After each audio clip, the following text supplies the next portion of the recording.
Aboulfadeh el-Badji serait selon les médias algériens officiels donc de propagande, il serait un Algérien né au Maroc de parents algériens et n'aurait jamais mis les pieds en Algérie. Il aurait suivi toute sa scolarité au Maroc et serait marié à une Marocaine fille d'un officier de la Direction générale de la sécurité extérieure marocaine et ne parle pas le dialecte algérien et il serait diplômé au Maroc d'un diplôme d'avocat, un diplôme non valable en Algérie puisque le droit algérien est très différent de la monarchie marocaine et du jour au lendemain il se retrouve président du Front de Libération Nationale alors que personne ne le connaît en Algérie ni lui ni sa famille qui n'a en réalité aucun lien avec l'Algérie. Du jour au lendemain il se retrouve soi-disant élu alors que la porte du Parlement avait été cadenassée pour empêcher les autres députés algériens du Front de Libération Nationale de souche de participer à cette mascarade d'élection certainement réussie grâce à une opération terroriste marocaine. À coups de sacs de cocaïne et corruption ou menaces de mort du Maxan et de la Direction générale de la sécurité extérieure marocaine de Mohamed VI, autrement dit le clan d'Oujda les Malgaches. Le secrétaire général du Front de Libération Nationale Abou El Fadl Badji, fait face à de graves accusations de haute trahison de la part des députés Kamel Belarbi et Amina Slim.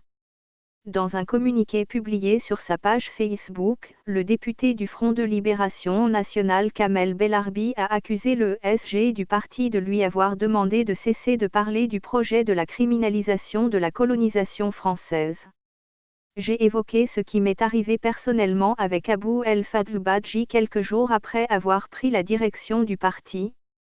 Il m'a contacté pour me demander, avec des menaces, de cesser de parler du projet de la criminalisation du colonialisme français et européen en Algérie. Un projet qui, selon le député, connaît un blocage au sein même de l'Assemblée populaire nationale APN. Belarbi a qualifié les agissements de Abou El Fadl Badji de « dangereux et non innocents », notamment après sa dernière rencontre avec l'ambassadeur de France en Algérie, également critiqué par d'autres députés. Selon Amina Slim, il s'agit d'une trahison au sacrifice des martyrs.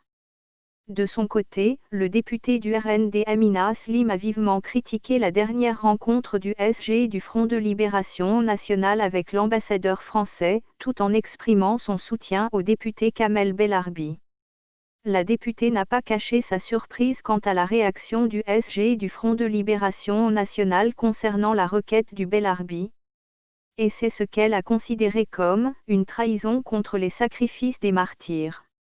Plus loin encore, Amina Slim a ajouté, le secrétaire général du Front de Libération Nationale a également osé, grossièrement et sans scrupule, de porter atteinte aux constantes nationales, en accueillant et honorant l'ambassadeur français au siège du Front de Libération Nationale, le 14 décembre. Elle qualifie cette manœuvre d'irresponsable et de contraire aux principes du parti, notamment après les derniers propos de Badji dénonçant l'ingérence de Paris et du Parlement européen dans les affaires internes du pays.